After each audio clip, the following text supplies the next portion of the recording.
Leader का इस बात से भी अंदाजा लगाया जाता है कि उसको फूलों की सेज पे सुलाने की कोशिश की जा रही है। वो कहता नहीं, मेरी आवाम कांटों पे सोती है तो मैं फूलों की सेज पे कैसे सोऊं।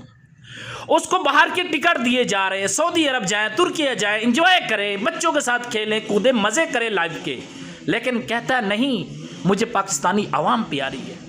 हुकूमत उसको फरमाइशें कर रही है कि आप आराम से सुकून से बनी गाला में जाकर बैठ जाएं, कहता नहीं मुझे आवाम प्यारी है, मुझे पाकिस्तानी आवाम प्यारी है, उनकी खातिर मैं जेल में रहने के लिए तैयार हूं।